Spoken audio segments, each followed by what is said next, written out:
Mesdames, Messieurs, bienvenue. Bonjour à toutes et à tous. Nous voici donc réunis pour la dernière des 4 conférences que l'écrivain, essayiste, helléniste, professeur à Bard College, Daniel Mendelsohn, a eu l'amabilité de donner ici au Collège de France. Nous avons été, je crois, très heureux, très passionnés de nous retrouver pendant tout ce mois de mars, qui est un mois à la fois de printemps et de bonheur intellectuel, grâce à Daniel Mendelsohn, d'avoir ici pour nous parler d'Athènes et de Jérusalem, de la Shoah, qui étaient les sujets de ces quatre conférences. À l'issue de la 4e conférence, qui nous réunit aujourd'hui, je décernerai à Daniel Mendelsohn la médaille du Collège de France. Il craignait il veut savoir si je le juge digne encore après cette ultime conférence de recevoir la médaille. Nous verrons bien, hein, il y a encore un petit peu de suspense, mais je crois que vous pouvez accueillir Daniel Mendelsohn pour cette dernière conférence qui s'intitule donc Antigone à Cracovie. Bienvenue.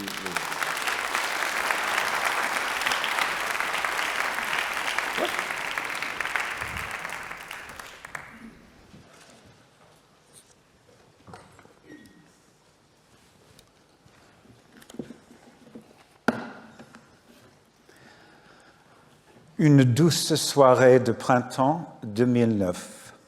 Mon père, atteint de son cancer, m'interrogeait sur le livre que j'avais commencé à écrire, un ouvrage sur la littérature classique et les raisons pour lesquelles il fallait le lire.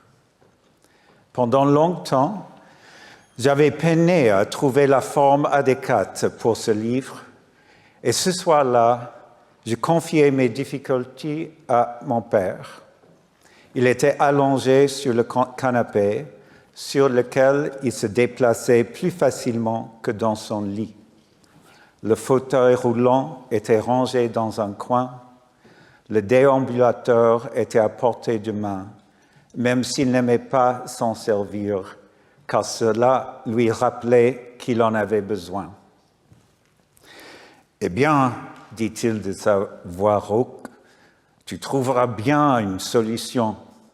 Tu connais le sujet, tu as étudié, tu as travaillé dur, tu as réussi. Un moment de silence, puis « You did good ». Tu t'es bien débrouillé. « You did good ».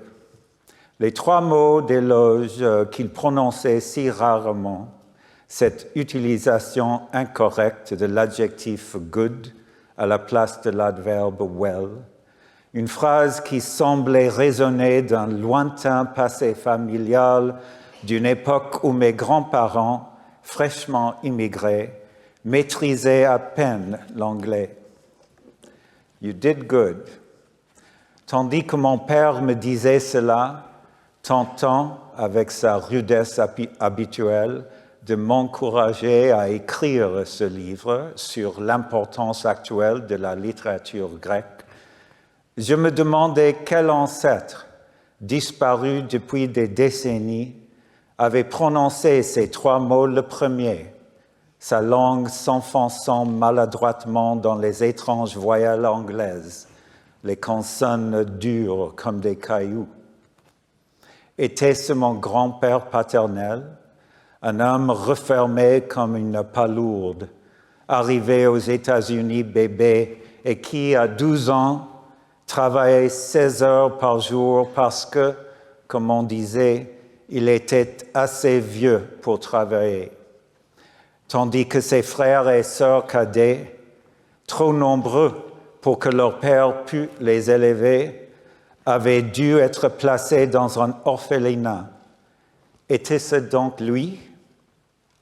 Mon grand-père avait-il jamais prononcé ces mots?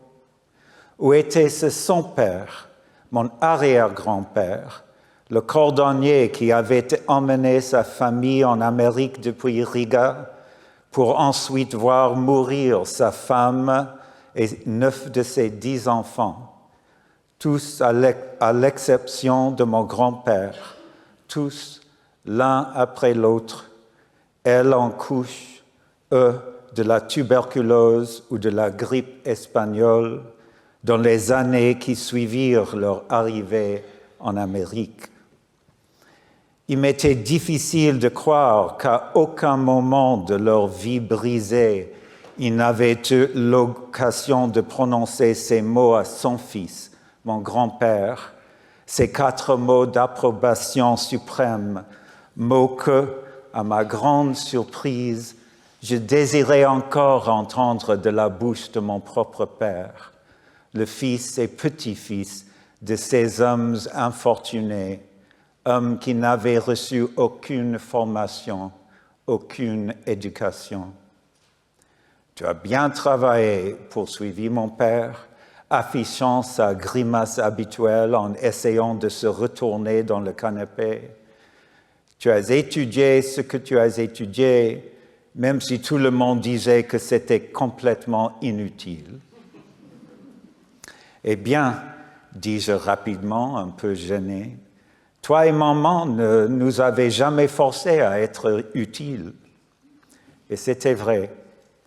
J'ai grandi dans une banlieue new-yorkaise peuplée d'Américains de première génération ambitieux où, si l'on réussissait bien à l'école, on pouvait aspirer à une carrière de dentiste ou, si l'on avait un penchant particulier pour la littérature, à une carrière juridique. Mais mes parents m'avaient toujours encouragé dans mes étranges passions, comme la maquette du Parthénon de près de 2 mètres de long, en perpétuelle construction au sous-sol de notre maison sur un établi que l'on appelait, chez mes parents, la table d'Athéna, ou encore les visites secrètes, du moins je le croyais, au séminaire jésuite voisin de mon lycée, où j'assistais aux cours de grec. Mon père était mathématicien et, comme beaucoup d'élèves brillants doués pour les chiffres, il avait aussi excellé en latin. Les démonstrations mathématiques et les paradigmes des formes verbales, tout cela avait un sens pour lui, tous ces systèmes, et depuis mon enfance, mon père se plaisait à dire que c'était de lui que je tenais mon goût pour les classiques, pour les grammaires et les déclinaisons. Quoi qu'il en soit, lui et ma mère n'avaient fait aucune objection lorsque, durant ma première semaine à l'université, j'avais décidé de me spécialiser en grec et en latin. Pour nous distraire tous deux d'une tendresse un peu gênante, en cette douce nuit de mai 2009, j'ai dit à mon père « Tu te souviens de ce que grand-père et tante Ray ont dit quand je leur ai annoncé que je me spécialisais en grec ?» Il leva brusquement les yeux. 30 ans après la mort de son beau-père, homme difficile et vaniteux, il était encore ravi d'entendre une anecdote peu flatteuse à son sujet. Comprenant cela, j'offris à mon père un savoureux petit cadeau en lui racontant l'histoire suivante, que j'ai également partagée avec d'autres. Une histoire qui, donc, avec le temps, devint le point de départ de mon livre sur la littérature grecque. Une histoire qui explique pourquoi, ou pourquoi pas, on peut avoir envie de lire les classiques. Un jour de printemps, il y a presque 50 ans maintenant, vers la fin de ma première année d'université, j'ai pris le téléphone et appelé mon grand-père à Miami Beach, en Floride, pour lui annoncer que j'avais décidé de me spécialiser en grec ancien et en latin. La nouvelle ne fut pas bien accueillie. « Des classiques, répéta mon grand-père, perplexe. C'était un homme dont la scolarité s'était arrêtée le jour du début de la Première Guerre mondiale, alors qu'il avait 12 ans. À 19 ans, juste comme moi en ce jour de mai, Il avait déjà vécu une guerre mondiale, perdu son père, traversé un océan, troqué l'Europe contre l'Amérique, une civilisation contre une autre. Des classiques, répéta-t-il avec prudence, des livres, de la musique, classique quoi? Non, grand-père, dis-je en me raclant la gorge, les doigts moites sur le combiné vert avocat. La littérature classique, les classiques, tu sais, le grec et le latin. Un silence confus suivit, et cherchant désespérément un nom qui pourrait connaître, mon grand-père, contrairement à mon père, était un homme de commerce, un séducteur, un voyageur, mais pas un grand lecteur. Je lui tendis une perche, un peu désemparée. « Platon !» Un bruit de voix hésitant se fit entendre, et lorsque la conversation reprit, ce n'était plus mon grand-père, mais sa femme qui parlait, sa quatrième et dernière épouse, une femme née et élevée comme ce que nous, Juifs, appelons une litvak, un mot dont les nuances, imprégnées d'un monde aussi perdu à sa manière que celui de Sappho et de Sophocle, sont mal rendues par l'adjectif neutre lituanienne. Cette vieille femme, plutôt imposante, s'exclama alors avec vigueur, incrédulité au téléphone en apprenant que j'allais me spécialiser en grec et en latin. « Du grec, du latin ?» cracha-t-elle. « À quoi bon étudier les grecs et les latins? Ils sont morts, les Grecs, les Romains, tous morts, depuis 1000 ans. Je suis allé en Grèce, à Athènes, et je peux te le dire, ils sont morts. Platon, à quoi bon? Je suis allé sur la tombe de Platon, et je peux te le dire, lui aussi est mort depuis 1000 ans. Crois-moi, trouve autre chose à étudier. Deviens médecin, avocat. Au moins tu gagnerais ta vie. Tu seras plus heureux. Elle prit une profonde inspiration et termina d'un ton las par une phrase qui, je le comprends maintenant, était autant un jugement sur son propre monde disparu que sur celui que je comptais étudier. Platon, les Grecs, murmura-t-elle, qu'importe, dans 1000 ans, tout aura disparu. La tombe de Platon, et je souris après avoir raconté l'histoire à mon père ce soir-là, la nuit qu'il avait passée sur le canapé, incapable de se lever. La tombe de Platon, c'était devenu une sorte de plaisanterie entre nous quelques années plus tard, lorsque mon père et moi avons entrepris un voyage extraordinaire à travers la Méditerranée sur les traces d'Ulysse. Chaque fois qu'une guide promettait de nous montrer un site incroyablement spectaculaire, la grotte de Calypso ou la baignoire où le prince Télémaque s'était baigné en tant qu'invité du vieux roi Nestor, nous nous regardions et murmurions la tombe de Platon. Ce soir-là, en 2009, mon père esquissa un autre sourire en coin. « Oui, dit-il d'un ton amer, c'était vrai. » Il ne s'était jamais entendu, lui et la dernière et la plus difficile épouse de mon grand-père, dont nous savions qu'il fallait pardonner les sautes d'humeur et les excentricités à cause du tatouage sur son avant-bras.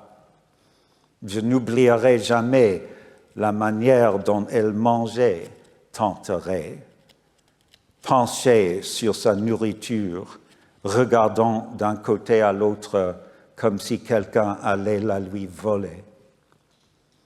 Alors, ce soir d'avril où je lui racontais l'histoire de Ray, cette vieille femme aigrie. Mon père afficha son sourire morne et me dit « Eh bien, tu ne penses visiblement pas que tout cela soit vain. Tu écris un livre là-dessus. » Ce soir-là, pourtant, je vacillais. Bien sûr, je voulais que mon livre réfute le jugement amer de ma belle-grand-mère. Bien sûr, je voulais affirmer triomphalement la valeur, la pertinence et l'utilité des classiques grecs, un sujet qui, pour les gens de la génération et de l'origine de mon grand-père et, comme nous le savons, pour beaucoup d'autres, semblait n'avoir aucune valeur, aucune pertinence. Bien sûr, je voulais célébrer ces valeurs pérennes, affirmer que, malgré son ancienneté, elle représente quelque chose qui, en réalité, n'a pas été perdu.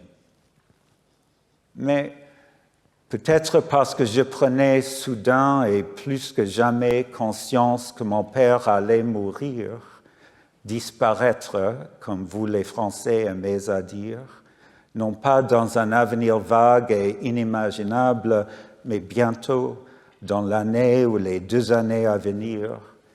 Parce que je comprenais donc désormais que mon père allait mourir un jour prochain, je ne pensais pas à ce qui avait survécu, mais à ce qui avait été perdu, ce qui avait disparu.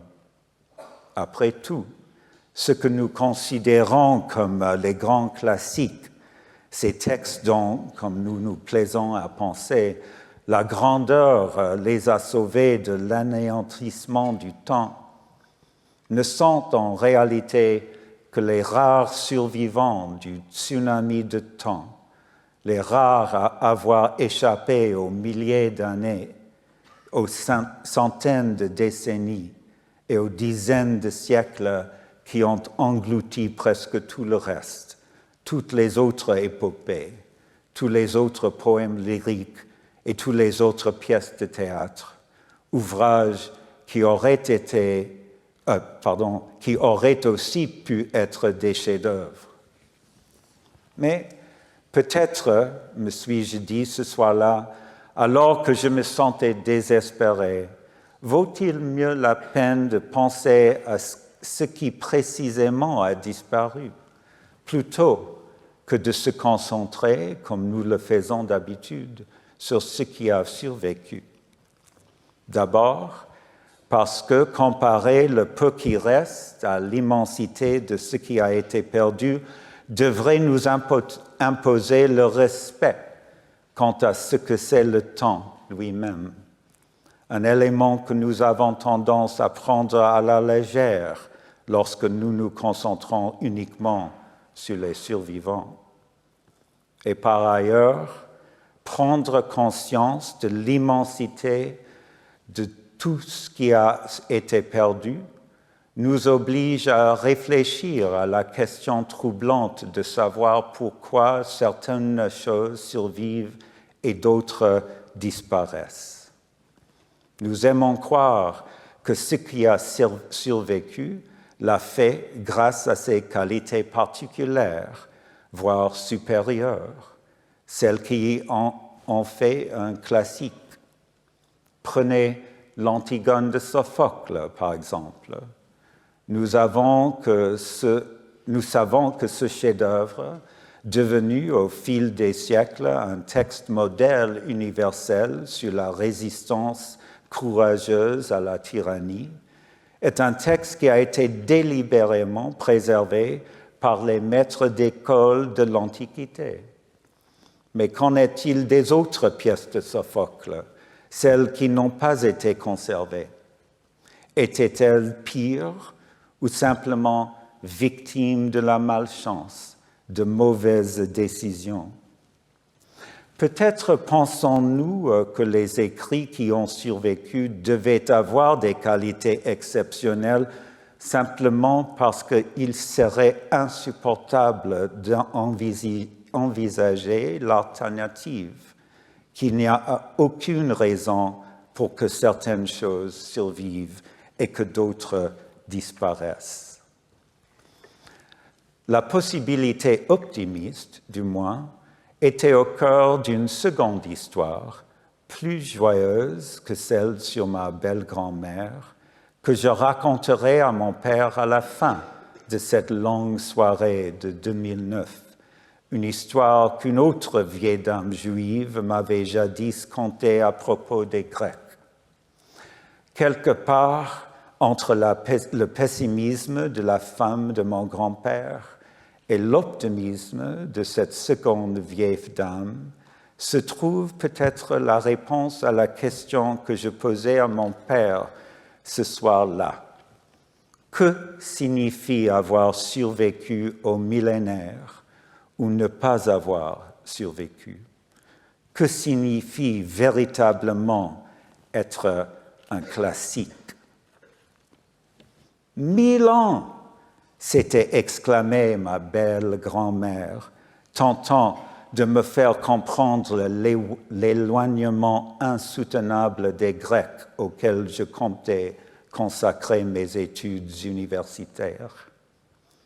En cette soirée de 2009, comme un simple exercice d'appréciation du temps, je voulais me pencher sur ces 1000 ans et en comprendre le sens.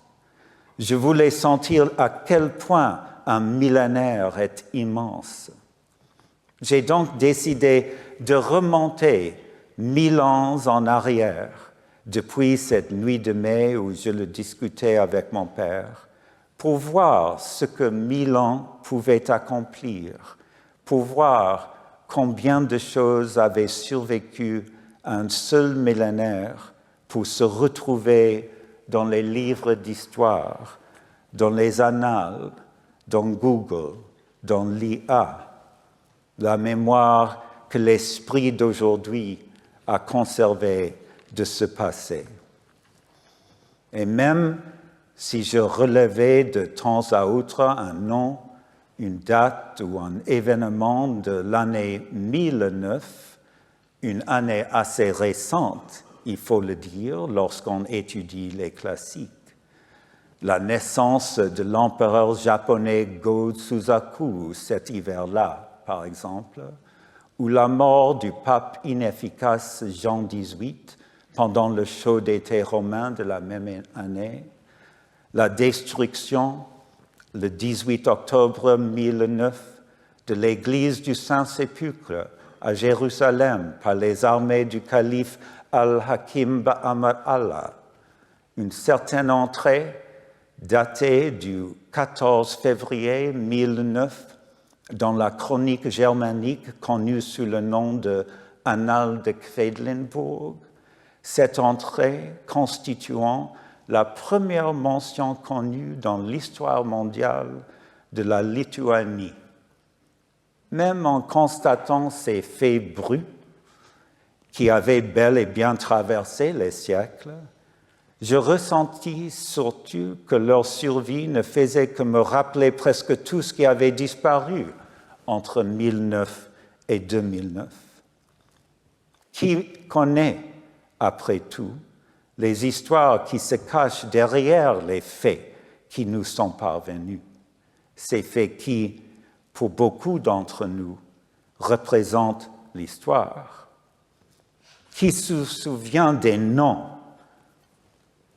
et plus encore des vies de la sage-femme de l'empereur japonais, du croque-mort du pape, du soldat de l'armée du calife qui porta le premier le coup de pique contre les pierres de la basilique du Saint-Sépulcre, dont il ne resterait, nous dit-on, que la roche-mère, du scribe qui trempa son pinceau dans le pot et écrivait lentement le mot « litua » pour la première fois dans l'histoire. Une grande partie de ce que nous appelons histoire n'est en réalité qu'une structure dépouillée, blanchie sur une dalle, dont on a ôté la substance, les détails, les subtilités, la texture, les arômes. Ces textures ont disparu non seulement de ce qu'on appelait autrefois l'histoire dure, les grands événements, les naissances, les morts, les batailles, les empereurs, les papes et les croisés.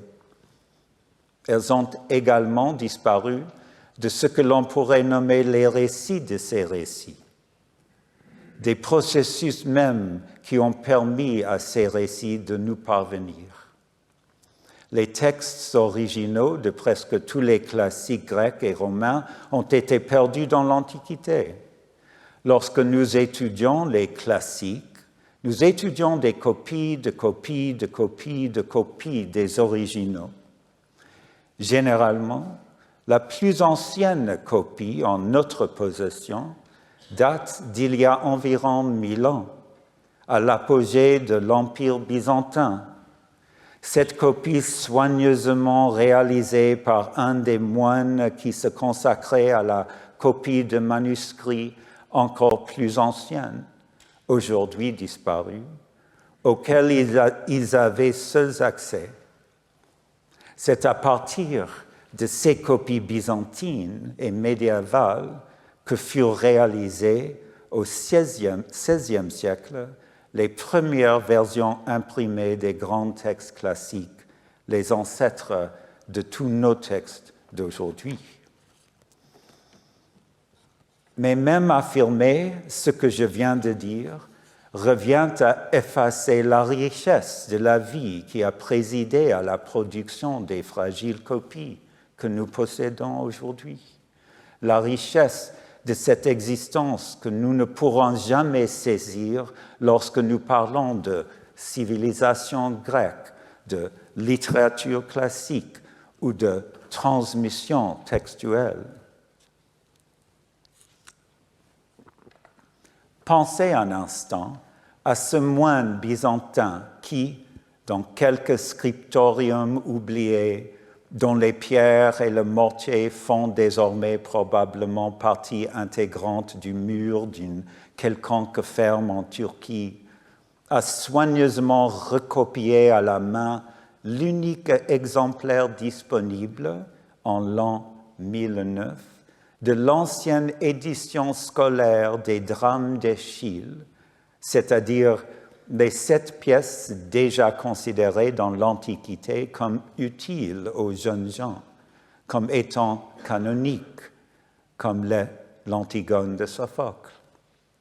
Par exemple, dans le cas d'Eschyle, l'Orestie, une œuvre sur la manière dont la justice s'établit, sur la manière dont une civilisation peut se construire. Pensez à ce moine, à la façon dont il a copié une édition qui avait déjà 1000 ans lorsqu'elle est parvenue à Byzance, pour être recopiée par lui-même en cette année 1009. Un homme dont on ne connaîtra jamais le nom, ni rien d'autre à son sujet. Tout ce que nous pouvons savoir, c'est que cette copie sera la seule à survivre à un nouveau assaut du temps et que 4 siècles plus tard, juste avant que Byzance ne rejoigne la longue liste des empires effondrés et disparus, des civilisations qui se désagrèrent, cette copie sera apportée à Florence par le grand bibliophile et humaniste italien Giovanni Aurispa, où, 5 siècles plus tard, elle recevra le nom peu flatteur de Mediceus Laurentianus 32.9 et deviendra finalement la base de tous les travaux menés par ceux qui s'intéressent au drame d'Eschyle, à ces 7 pièces qui nous sont parvenues, et parmi lesquelles figure l'Orestie, une œuvre théâtrale majeure sur la naissance et la destruction des civilisations. 32.9, m'interrompit mon père, cette nuit-là, Je voyais bien qu'il voulait en savoir plus sur le système bibliographique, les numéros, mais je poursuivis. Alors oui, dis-je, nous avons les textes, mais qu'en est-il du moine, de son nom, de sa vie? Qu'en est-il des armées d'autres moines et d'autres scribes anonymes et inconnus dont l'œuvre fut la transmission des textes et dont les gens comme moi tirons nos revenus? Sans parler des cuisiniers qui préparaient les repas des moines, des couturières qui confectionnaient leurs vêtements et des garçons d'écurie qui ferraient les chevaux pour ceux qui transportaient les courriers chargés de manuscrits achevés vers d'autres monastères et scriptoria afin d'être à leur tour copiés. Et qu'en est-il de ces autres établissements monastiques avec leurs propres moines, bien sûr, mais aussi leurs propres cuisiniers, couturières et garçons d'écurie? D'eux non plus, on ne sait rien. De leur histoire à eux aussi, il ne reste aucune trace. Tout cela, vous vous en rendrez compte, vous qui lirez peut-être mon livre sur l'appréciation des grands classiques grecs, tout cela a été perdu. L'infinie richesse des vies qui ont contribué à la création des textes que nous lisons, nous qui nous plaisons à croire que nous nous intéressons à l'histoire, à des études humanistes. Et cela s'est passé il y a seulement 1000 ans. En parlant à mon père, je méditais sur l'année 1009 après Jésus-Christ. Qu'en est-il de 1500 avant Jésus-Christ, de Mycène et de l'âge du bronze, des Minoens et de leurs palais disparus, de leurs parfums, de leurs décors sinueux, de leurs cheveux huilés, de leurs danses de taureaux et de leur musique. Tout cela fut réduit à néant, en ruines, en poussière et en ossements 1000 ans et demi avant les 1000 ans qui durent s'écouler jusqu'à ce que la sage-femme anonyme et inconnaissable présente le futur Go-Suzaku aux courtisans ravis, dont les noms resteront à jamais inconnus, à Kyoto en décembre 1009. Avant qu'une moine disparue n'écrive le mot « Nlitua » sur un morceau de parchemin confectionné à partir de la peau d'un agneau qu'un jeune berger a jamais oublié de l'histoire, mais une vie humaine, une vie tout de même, avait gardé, jadis, sur un flanc de colline des monts Harz en Allemagne, près de Quedlinburg. Combien est insignifiante la durée d'une seule vie humaine comparée à tout ce temps qui a effacé une si grande partie de ce que la culture construit. Cette vie, c'est le petit caillou sous votre pied lorsque vous vous approchez du Parthénon ou du Panthéon pour la première fois, et le Parthénon et le Panthéon, monuments imposants construits pour traverser les siècles, représentent 1000 ans, et la petite pierre sur laquelle vous marchez sans même vous en apercevoir, ce sont les 22, 40 ou 66 années que vous, qui m'écoutez ce soir parce que vous portez un intérêt quelconque à une culture vieille de 3 millénaires, venez de vivre. Ou bien cette pierre représente les 80 ans qu'avait vécu mon père en ce soir de 2009, l'année où, déjà malade, il décida, lui, scientifique, de comprendre ce à quoi moi, helléniste, avais consacré ma vie à étudier, à lire et à écrire. Il entreprit donc de lire des classiques et, plus tard, de venir assister à mon cours sur l'Odyssée, et puis de visiter les lieux de création des classiques, aller en Grèce, en Turquie et en Italie, naviguant avec appréhension sur les allées et les escaliers de marbre dangereusement lisses dans ces baskets à semelles de caoutchouc semblables à des guimauves, me demandant de temps à autre de le prendre par la main et de le guider sur cette voie glissante menant à une acropole ou à travers une péristyle creusée, comme il m'avait autrefois guidé par la main de nombreuses années auparavant, lorsque j'étais enfant, en tant de fois et en tant d'occasions que, parce que ce n'étaient pas des moments importants, personne n'avait pris la peine de s'en souvenir et donc ils se sont perdus à la mémoire. 1000 ans.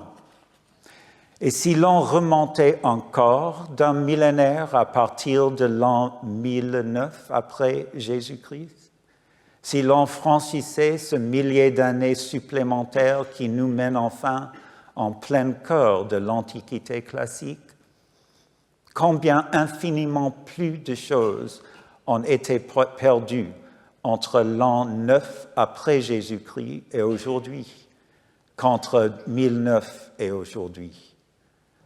L'an 9 après Jésus-Christ, année, comme nous le savons, qui fut riche en tant d'événements que nous le reconnaissons comme historiques, notamment pour l'établissement du Rhin comme frontière entre les mondes latins et germaniques, ou entre, pour un temps, la civilisation et la barbarie. Et pourtant, elle fut aussi riche de tant de choses qui continuent de nous échapper. C'est par exemple l'année où le grand poète romain Ovide, exilé de Rome sur ordre de l'empereur Auguste, entreprit son terrible voyage vers Tomis, ce coin reculé de la mer Noire où il avait été relégué. Mais pourtant, malgré tout ce que nous savons d'Ovide, et c'est considérable, nous ne pouvons pas savoir avec certitude les raisons de son exil, tout comme, et c'est plus important encore, nous ne connaissons pas l'identité de ceux qui l'ont accompagné loin du cœur de la civilisation romaine jusqu'à ses confins barbares. Nous ignorons l'itinéraire qu'il a suivi, les propriétaires des auberges où il a séjourné, les visages et les voix qui ont dû marquer sa grande conscience artistique et dont il ne reste pourtant aucune trace. Les aubergistes et les forgerons, les courtisanes et les charretiers, les étranges indigènes qu'il a rencontrés en atteignant l'avant-poste où il allait passer le reste de sa vie, le cœur lourd du mal du pays pour Rome.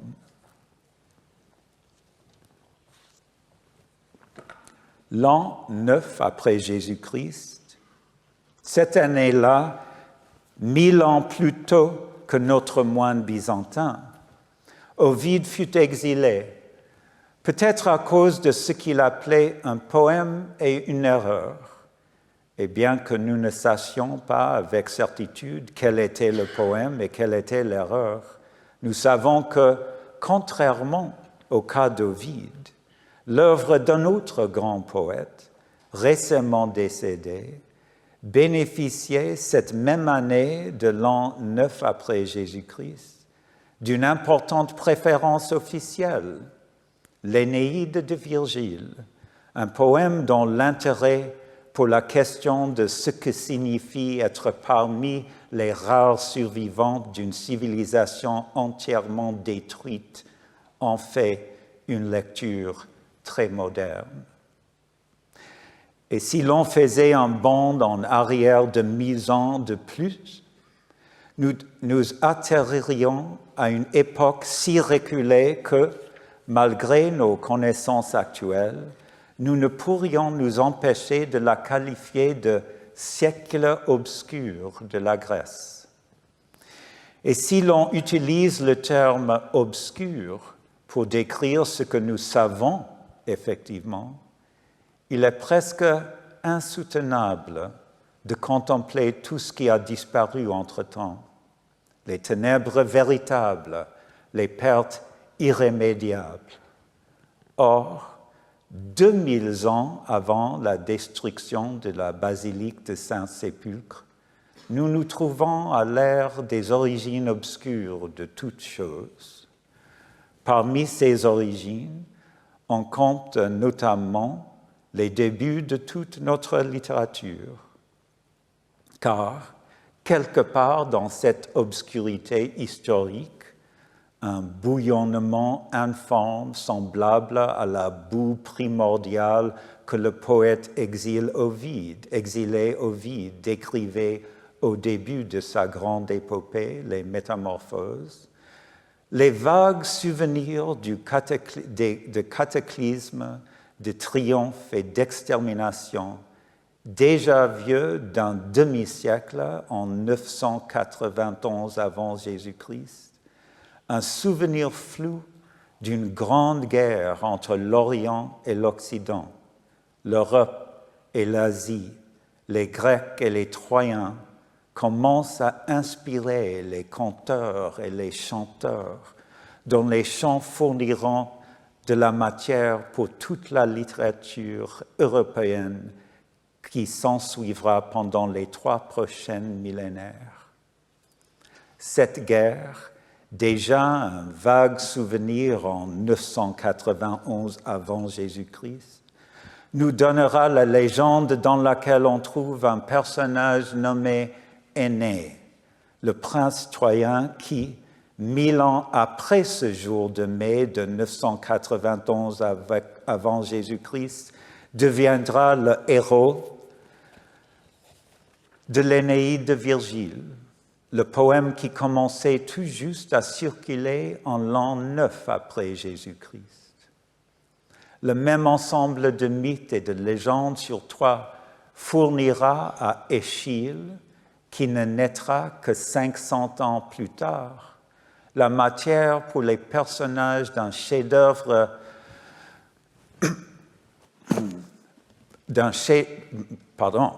la matière pour les personnages d'un chef de guerre tourmenté et d'une reine amère, Agamemnon et Clytemnestre, que ce poète encore à naître imaginera un jour dans une pièce intitulée Agamemnon, et dont les derniers exemplaires qui survécurent seront mis en lieu sûr par un certain signor Arispa, 25 siècles après ce jour de 991 ans avant Jésus-Christ. Texte qui, un demi-millénaire plus tard encore, parviendra jusqu'à nous. Toutes ces vies, elles aussi, ont disparu. Les chanteurs et le public, les seigneurs de guerre couverts de suie et les vachers visqueux, avides d'entendre un chanteur interpréter sa chanson sur Énée, Agamemnon et Clytemnestre. L'esclave qui apporta au seigneur de guerre son gigot de mouton, le cuisinier qui préparait l'agneau, l'intendant qui battait l'esclave, l'artisan inconnu qui fabriqua l'instrument dont le barde s'accompagnait, tous réunis autour d'un feu pour écouter un poème sur une guerre menée pour une belle jeune fille. Mais même penser au grand poème et à tout ce qu'il a engendré au fil du temps, c'est se souvenir inévitablement de toutes ces chansons, de ces histoires et de ces poèmes qui n'ont pas atteint le rivage sûr des classiques. Toutes ces œuvres qui, en fin de compte, n'ont pas survécu au déluge du temps. La littérature grecque dont les qualités ne seront jamais connues, ni analysées, ni résumées dans des livres comme celui que je m'efforçais d'écrire en ce soir de printemps 2009, où je parlais à mon père de ce qui rend classique un classique. Nous ne saurons jamais vraiment à quoi il ressemblait les 9 livres entiers des poèmes lyriques de Sappho, dont, jusqu'à récemment, il ne restait qu'un seul poème complet. Les 75 pièces perdues d'Échille, les 116 œuvres disparues de Sophocle, les 70 d'Euripide, les premiers dialogues d'Aristote, le drame en vers perdu d'Ovide, intitulé Médée, que certains parmi les anciens considéraient son meilleur ouvrage, les élégies amoureuses de Cornelius Gallus, un ami proche de Virgile, dont la production poétique comprenait autrefois 4 livres entiers, dont divers subsistent aujourd'hui, tant d'autres choses. Et ainsi, assise auprès de mon père, mathématicien en fin de vie, j'ai exploré ce que voulait dire 1000 ans. Maintenant, je veux réfléchir un instant avec vous à une autre période de 1000 ans, mais cette fois, non pas en remontant le temps, mais en nous propulsant loin dans le futur, vers le printemps inimaginablement lointain de l'an 3026. Car il devrait être clair désormais que presque tout ce qui appartient à notre aujourd'hui sera lui aussi complètement oublié avec le temps, perdu comme s'il n'avait même jamais existé, à moins que certains écrivains contemporains n'aient la chance d'être un Virgile, un Échille, un Homère, un classique, à condition, bien sûr, que l'œuvre de cet écrivain survive à 10 siècles d'accidents, d'incendies, de rats, d'humidité, de virus informatiques, de virus et de corruption que nous ne pouvons même pas imaginer, car les technologies qu'ils détruiront nous sont aussi inimaginables aujourd'hui que l'iPhone l'était pour le moine qui a passé des mois à réaliser l'unique exemplaire de l'Horistie d'Échille que nous possédons. 10 siècles de négligence, de malice et de malchance. Et nous autres, il ne restera presque rien, comme nous l'avons si clairement constaté. Certainement pas nous les gens nous-mêmes, moi debout devant vous ce soir et vous assis là à m'écouter, tous ceux que vous connaissez et avez connus, tous auront disparu d'ici 1000 ans, tout comme 20 générations de vos descendants, eux aussi oubliés, effacés de la mémoire du monde, du temps, avec leurs professeurs, leurs proches et leurs amis, des personnes dont l'ancêtre le plus lointain ne naîtra pas avant 100 ans, à partir de 2009, l'année où j'ai parlé de tout ça avec mon père et commencé à écrire mon livre.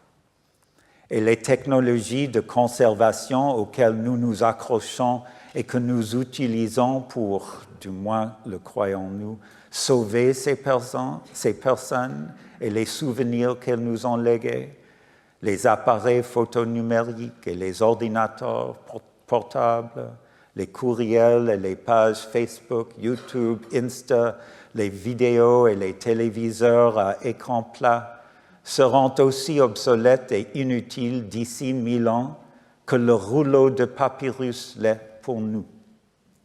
Ces mêmes pierres sur lesquelles, espérant l'éternité, nous confions les brèves informations de nos dates de naissance et du décès, ne connaîtront pas un meilleur sort, ni un pire, assurément, que les pierres illisibles dont une touriste curieuse fera un estampage avant de retourner à son hôtel, sans jamais songer, en réalité, à la vie de la personne la personne dont les dates de naissance et de décès viennent d'être réenregistrées jusqu'à ce que l'estampage soit encadré ou éventuellement jeté à la poubelle.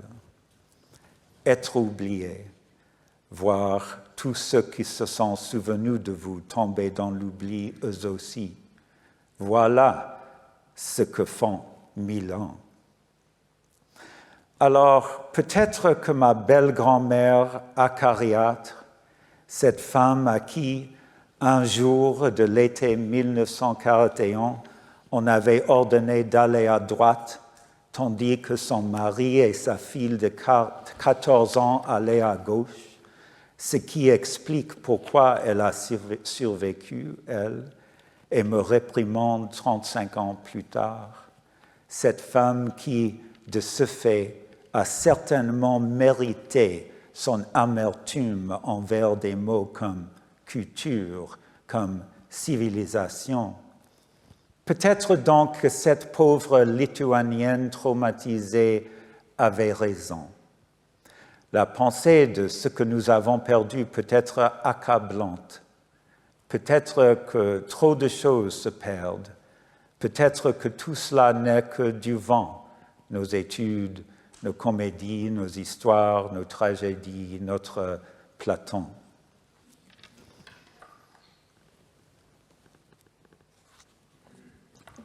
« Tu n'y crois pas vraiment ?» m'a demandé mon père après que je lui ai récité cette litanie de pertes. Eh bien, j'ai-je répondu, oui et non. Il a ri de son rire amer. Il me connaissait. Il savait, entre autres, à quel point j'étais devenu découragé depuis la rédaction de mon livre sur l'Holocauste, sur ce que j'avais commencé à appeler la fragilité de la civilisation, sur la facilité avec laquelle les valeurs civilisées peuvent se dissoudre. D'un autre côté, il savait que je suis, comme le disait en plaisantant l'autre vieille dame juive dont je parlerai ce soir, une personne sentimentale. Et en effet, j'ai dit à mon père que s'il est vrai que beaucoup de choses qui ont survécu du passé lointain l'ont fait plus ou moins par hasard, je dois croire, peut-être parce que je suis un homme sentimental, que certains aspects de la civilisation ont perduré parce que, en fait, ils ont une valeur réelle, non pas une valeur abstraite, théorique, non pas une valeur pour les publications, les promotions, les postes à pourvoir, mais une valeur solide et significative pour de vrais êtres humains, les gens ordinaires dont les vies oubliées constituent 99% du passé que nous étudions lorsque, souvent naïvement, nous étudions le passé, sans nous rendre compte parfois que nous n'étudions que la minuscule fraction d'expérience qui n'a pas été perdue. Pour illustrer mon propos, j'ai fini cette nuit de printemps en 2009 par raconter à mon père cette seconde histoire, une histoire que j'avais glanée en écrivant cet autre livre, celui sur les Juifs, l'histoire que m'avait contée la seconde vieille dame juive, celle qui me charriait en me qualifiant de sentimentale. Elle aussi était une survivante.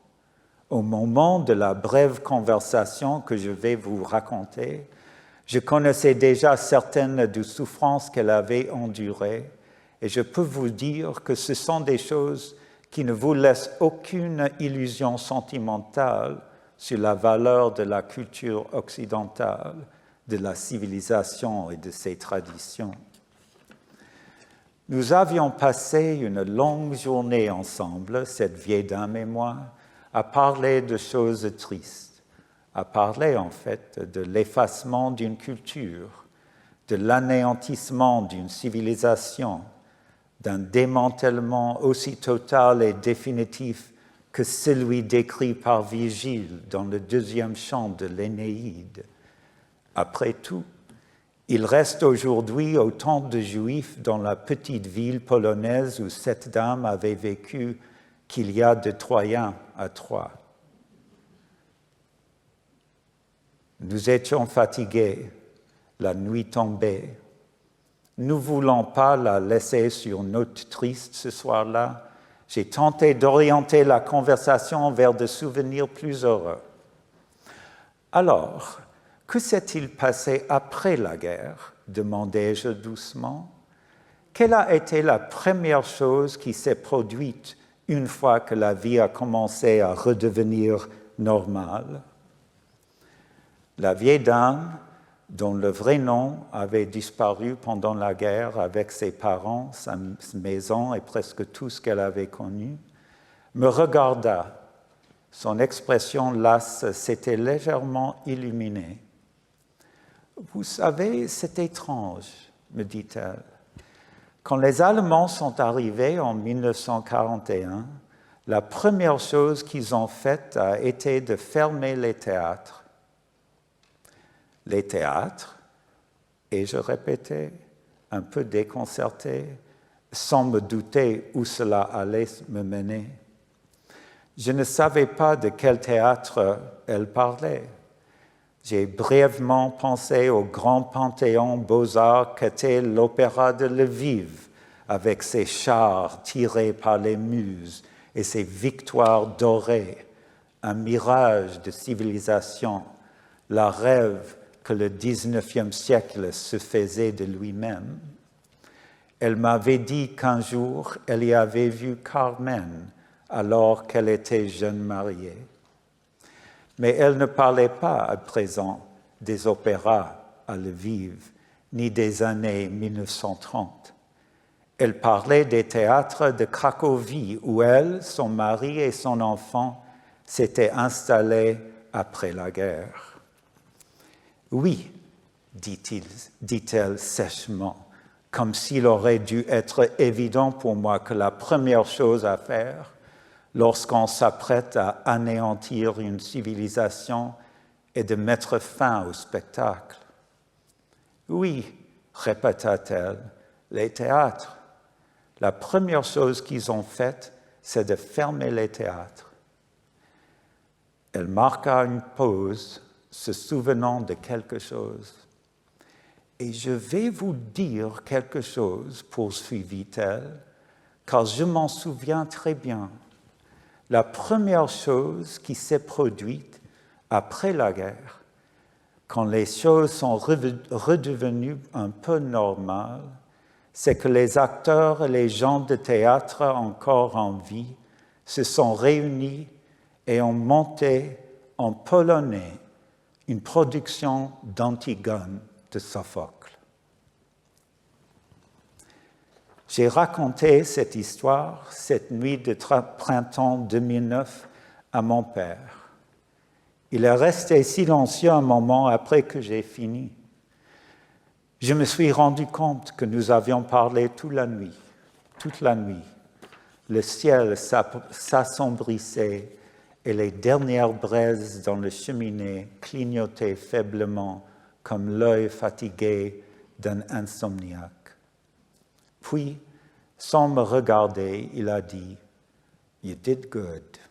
Tu t'es bien débrouillé. » J'essayais de comprendre s'il faisait référence au livre que j'avais écrit sur l'Holocauste, sur les Juifs, sur Jérusalem, ou à celui que j'écrivais sur les classiques, les Grecs, sur Athènes. Quand il reprit soudain la parole, j'ai compris que cela n'avait pas vraiment d'importance. Le regard droit devant lui, il a dit « Beaucoup de choses disparaissent et on perd beaucoup dans la vie. Je peux te le dire. » Il a pris une expression sombre, une expression dans laquelle se cachaient combien d'histoires de tuberculose, de décès en couche, de grippe espagnole, des journées de travail de 16 heures, des enfants placés en orphelinat, des compromis, du chagrin et de défaite. Je ne le saurai jamais. Alors, il reprit, « C'est bien si quelqu'un se souvient, ne serait-ce qu'un peu. » Il fermait ses yeux, grimaçant comme il le faisait lorsque le passé le mêlait trop au présent, la caresse d'un fantôme. Puis, il me regarda droit dans les yeux. « You did good, Dan. » Je cachai mon visage entre mes mains. Le fauteuil roulant demeura rangé dans un coin. Le déambulateur resta à portée de main. Merci.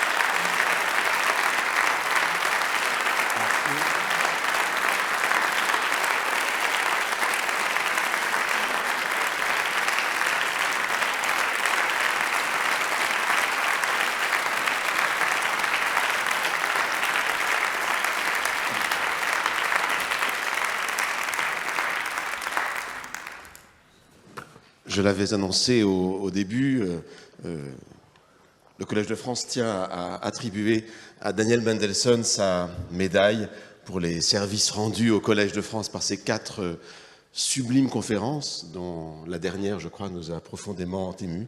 Et donc j'ai le plaisir, au nom de l'administrateur du Collège de France, de te remettre, cher Daniel, cette médaille qui, alors je la décris pour ceux qui ne la voient pas, mais elle représente sur le droit le Collège de France lui-même, sur l'avers, elle représente Guillaume Budet, et sur la tranche, elle porte le nom de Daniel Mendelssohn, 2026. Merci.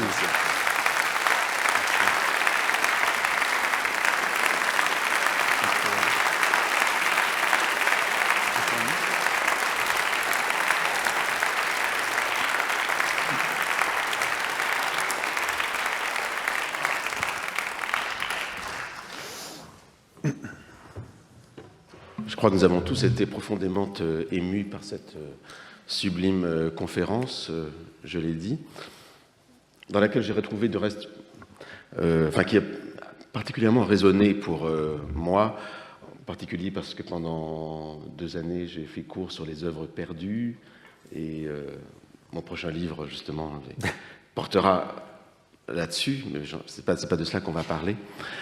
Mais ce qui m'a beaucoup plu, c'est la façon dont tu as relié, en fait, l'expérience familiale qui est avec ton père, ton grand-père, ou la femme de ton grand-père, et ta connaissance et ton expérience de la transmission de la littérature antique, de la littérature latine, de la littérature grecque.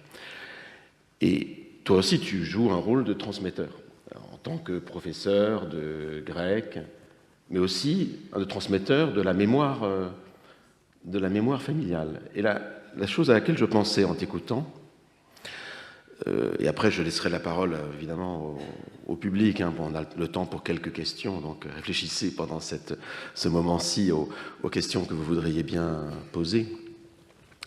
Mais je me disais que beaucoup d'œuvres, et tu l'as bien dit, beaucoup d'œuvres de l'Antiquité ont été perdues. Mais beaucoup de celles qui sont restées, et qui représentent une toute petite partie de ce qui avait été écrit, peut-être moins de 10%, 5%, quelque chose comme ça, moins peut-être encore, ont été conservées parce qu'elles ont été précieusement transmises, conservées souvent par des familles, en vérité. Je le sais hein, beaucoup mieux que moi, mais par exemple, derrière Sophocle, il y avait aussi toute une famille. Sophocle, c'est son petit-fils, Sophocle le jeune, qui a mis en scène et performé, enfin représenté la dernière tragédie de Sophocle, Édipe à Colonne. Et quand il n'y avait pas de famille, c'était une école. Si on a toutes les œuvres de Platon, c'est parce qu'il y avait l'académie qui était là, et donc, alors ce n'est pas une famille, mais c'était une famille intellectuelle, etc. Et donc je trouve qu'en fait, ton travail à la fois d'écrivain et d'helléniste se rejoignent par là, parce qu'avec The Lost, tu es justement dans transmission d'une mémoire familiale qui autrement aurait été perdue. Oui, tout à fait. Ce n'est pas une surprise que, pour ainsi dire, tous les casques dont je me coiffe ne sont qu'une casque après tout. Comme j'avais déjà décrit, je crois, après avoir parlé sur la poésie de Cavafy, j'ai remarqué sur l'importance de cette sensibilité à la perte, à ce qui n'a pas survécu. Et, pour mon propre travail, et en tant qu'helléniste ou classiciste, et en tant qu'écrivain sur ma famille, je grandissais avec une conscience très aiguë que quelque chose manquait au monde, et ça c'était une partie de ma famille, et quand on grandit d'une telle manière, c'est possible que tu trouveras intéressant les autres sujets qui se concernent pour les choses qui sont perdues. Et ce que je voudrais toujours souligner, même en tant que classiciste, je suis très content qu'il y a 18 pièces de théâtre d'Euripide qui aient survécu, mais je suis très conscient des autres 70 ou quelque chose comme ça qui n'ont pas survécu. Et il faut que l'on se demande, est-ce qu'ils n'ont pas survécu parce qu'ils étaient pires que les autres, ou c'était juste un accident de l'histoire? Et je dis ça parce que c'est exactement la question qu'on se posait dans ma famille.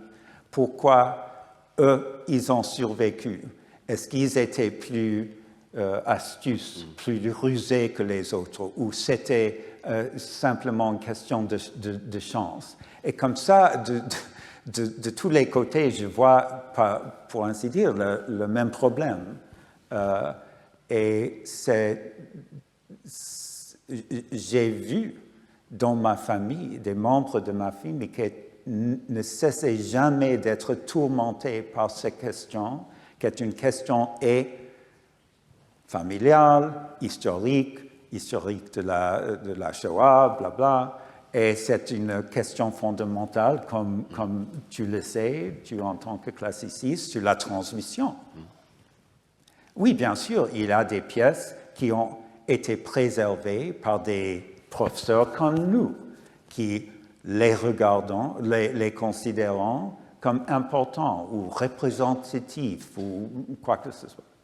Mais il y a des autres. Il m'est impossible d'imaginer que la pièce que je voudrais bien ait survécu, c'était l'Oedipe d'Euripide. Oh my God! Wow!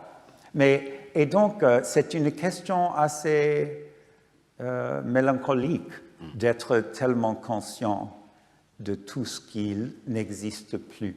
Et évidemment, ça c'était le sujet. Y inclut ses parents, évidemment. Comme ça, je voulais, ose-je le dire, entrelacer ces deux côtés en cette dernière conférence, parce que pour moi, c'est la même question, en fait. La conférence était vertigineuse, hein, vers le passé comme vers l'avenir. Tu nous as incité à penser la précarité de tout ce que nous croyons si stable aujourd'hui. Et justement, tu disais, tu as voulu entrelacer, en gros, les deux thèmes que tu avais annoncés au départ de ces 4 conférences, à savoir Athènes et Jérusalem. Et il me semble que ce que tu as montré ici dans cette dernière conférence, c'est qu'il y a quelque chose dans l'expérience juive, il y a quelque chose qui, d'une certaine manière, prédestine à s'intéresser à ce monde perdu du classicisme. Oui. Je me souviens bien que même en tant que... J'étais même pas ado, j'étais, je sais pas, 9 ans, 10 ans, que j'étais fasciné par ce problème de survivance, pour ainsi dire, en étudiant. Premièrement, c'était les Égyptiens, il faut l'admettre, et après les Égyptiens, c'était les Grecs. Mais l'idée de... Il y a tellement à voir, même maintenant, mais parce que comme beaucoup de jeunes gens, j'étais très attiré par l'archéologie et l'idée qu'il y a des choses cachées que vous pouvez découvrir et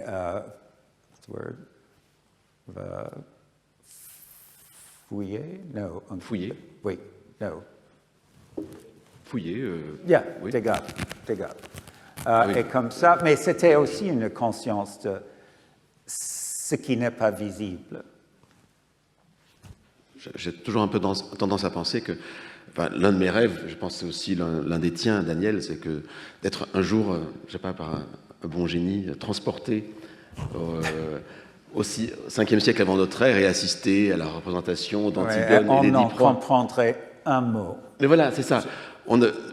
Et ça répondrait à énormément de questions que nous nous posons sur la tragédie grecque, de voir comment c'était fait, mais ça susciterait tellement d'autres questions à côté qu'en fait, je pense qu'on serait encore là devant un abîme d'ignorance, en fait, même si on voyait comment c'était... Mais ça, c'est un exemple parfait de ce que je voulais décrire ce soir. Par exemple, quand vous étudiez ou quand vous enseignez la tragédie grecque, ce que je fais, et je commence toujours à expliquer à mes étudiants en parlant de ce qui a été perdu, juste des représentations, étudier la tragédie grecque, les études de la tragédie grecque basées sur ces copies de copies, des peu de pièces qui ont survécu sans la musique, sans les costumes, blablabla. Bla, bla, bla. C'est exactement comme l'exercice que j'ai fait juste maintenant en nous projetant dans l'avenir. Si, disons,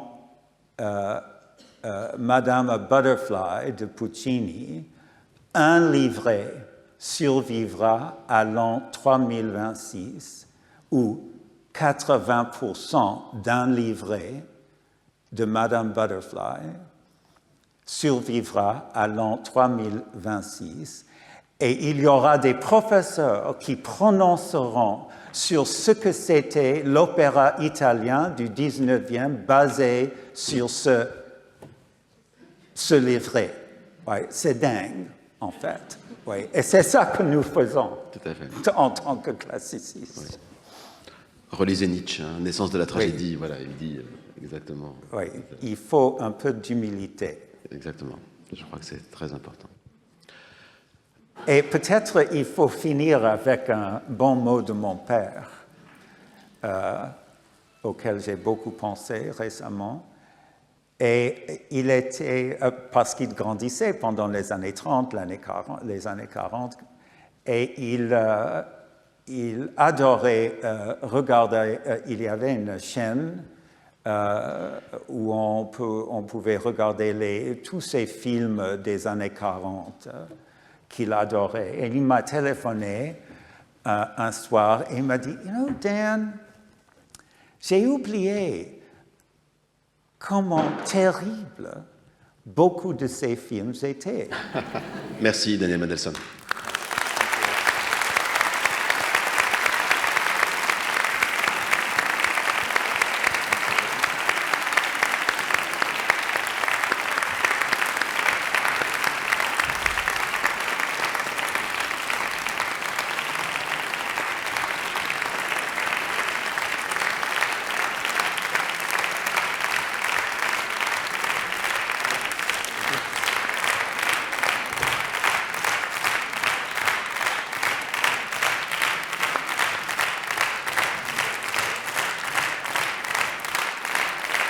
C'est la première fois que je How vois does- ça. Un bis dans... Be careful what you ask for.